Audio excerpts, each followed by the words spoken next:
Hi everyone, welcome back to Mad About Cards and Crafts. Today is my monthly collaboration with Cathy Arenzana. I will have a link to her video in the description box below.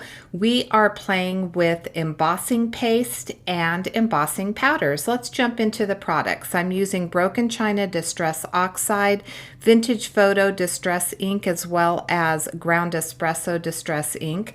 This is Wendy Vecchi Translucent Embossing Powder. And I'm using the metallic gold, also from Wendy Vecchi. Distress Embossing Texture Paste, the Crackle. This is Champagne Embossing Powder, Distress Embossing Glaze, Broken China, and Vintage Photo. Floral Notes from Pink Fresh Studio. I'm going to be using the sentiments, and then I'm going to use that sentiment stamp from a Tim Holtz Urban Tapestry set. I'll be using these Gina K Design circle dies as well as this scribble stencil. And I was looking for a name. I had to look it up. It wasn't on there. The Flourish stencil, as well as bubbles. So let's jump right in. I will be using Nina Solar White 80-pound cardstock on the entire project, so my card bases and each of the card panels. I'm beginning with the Distress ink in Vintage Photo. I wanted to lay down a little bit of color, and I wanted to use the Distress embossing glazes with the Distress ink.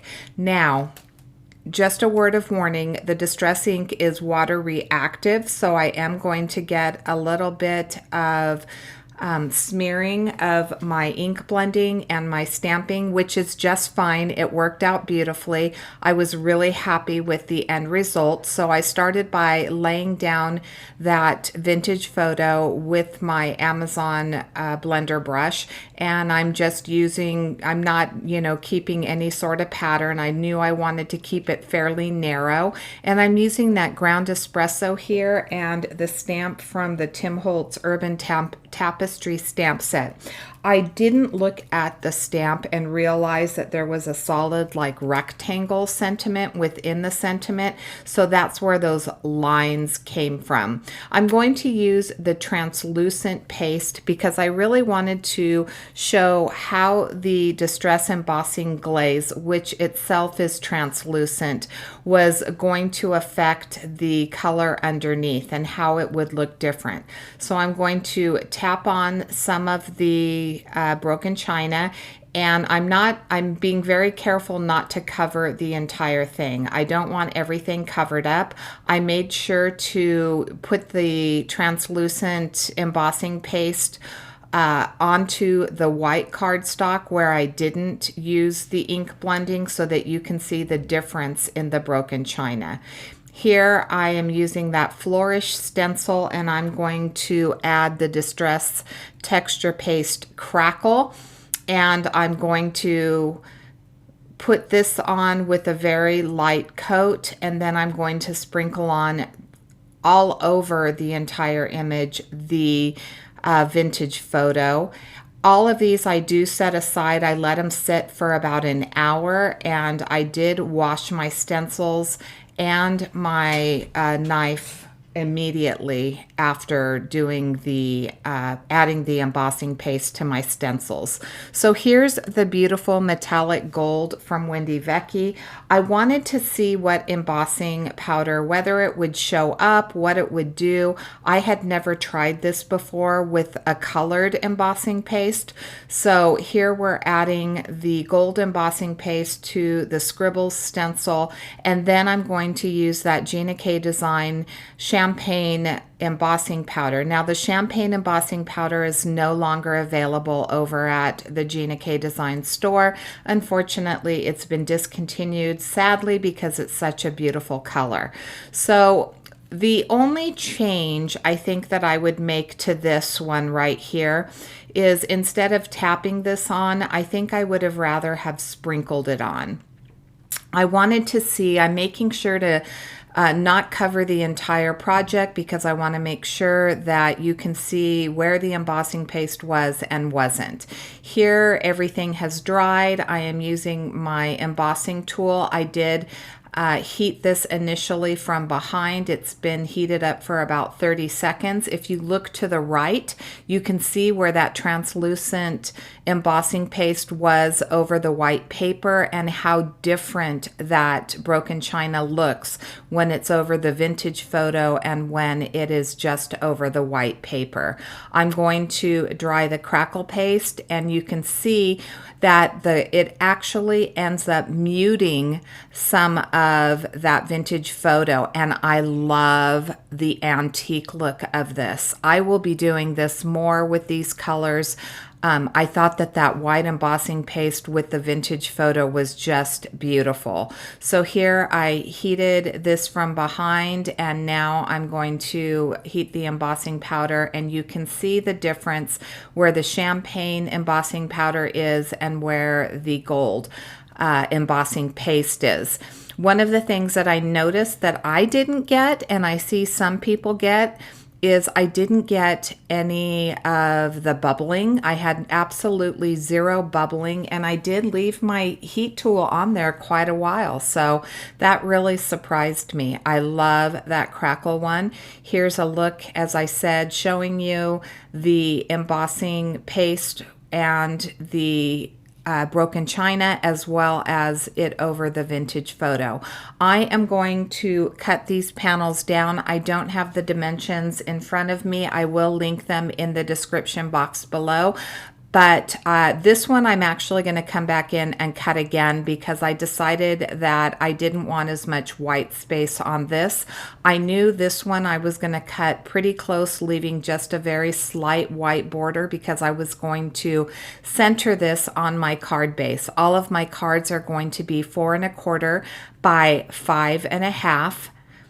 And this is just a really quick way to make some clean and simple cards. If you needed a thank you card and you wanted something that was very interesting but didn't have a lot of stamping and time involved, all you do is put down your embossing paste.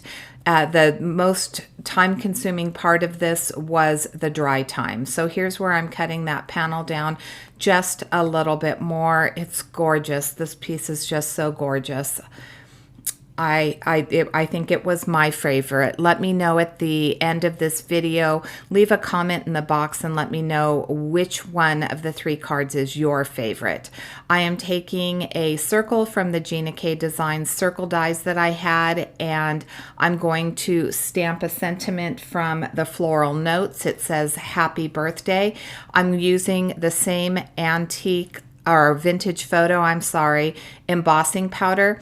I think if I were to do this again and I just didn't want to redo this, I think I would have stamped the vintage photo down using Distress Oxide and then went over it with the vintage photo embossing glaze, but it still looks really nice, but I think I would have liked a little bit more deeper tone of that brown.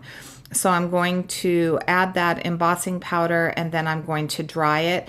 And I do off camera place it up against my card and decide that I wanted to add a little bit more of a backing. It's a little bit too much white space for me.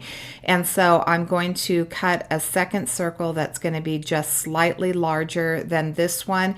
And I'm going to emboss the entire thing with the vintage photo again, just to give it a little bit of a backing. So here I'm adding that, or I'm heating it up with that heat tool. I did add some double-sided adhesive to the back of my panel just to make sure that it lays flat. I wanted to give it just that added stickiness because the art glitter glue glues really well, but I wanted it to be adhered really flat. So here's where I'm coming in. I'm just taking that circle and I'm adding it to my Versamark pad, and then I'm going to add the vintage photo embossing glaze over the top of this. I'll use my tool-in-one to hold it down and heat this up, and then I'm going to place my circle on top.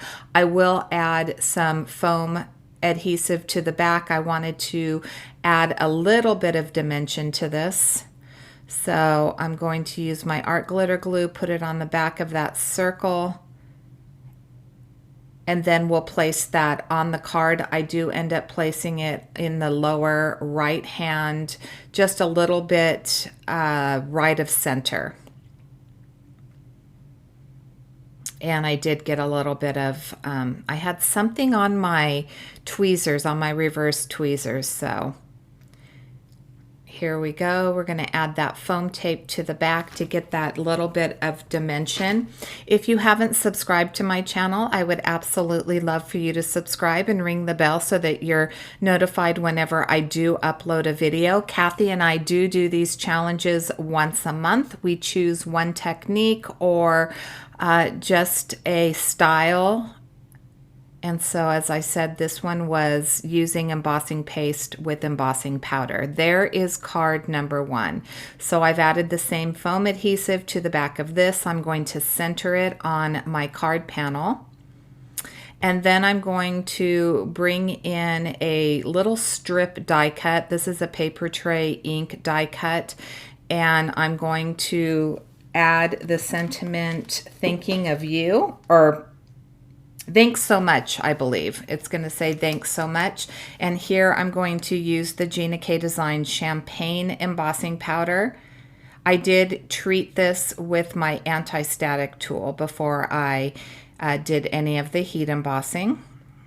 So I'll pick that up. I was a little worried that I smeared it when it moved, but I didn't. I got a clear impression, thank goodness. And I'm going to add the embossing powder twice because I do end up tapping off just a little bit too much and I wanted it a little bit heavier. So I'll add that embossing powder, tap it off lightly again, and then bring my heat tool. I'll add some of that art glitter glue to the back of this, and then I will place it in a similar position that I did the first card. So just a little bit right of center, right on the edge there. And that's card number 2. So this one, I decided that I was going to stamp directly to the panel. I'm using the Broken China Distress Oxide. One of the beautiful things about these distress glazes is that everything color coordinates. So I knew that obviously the Distress Oxide in Broken China was going to be perfect. I am going to stamp this 3 times.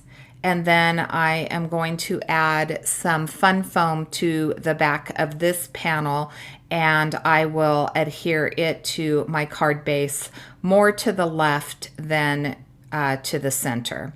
I'm heating this because I know myself. I know that I will smear this and I don't want to ruin this, and I knew I didn't want to add a dimensional sentiment to this.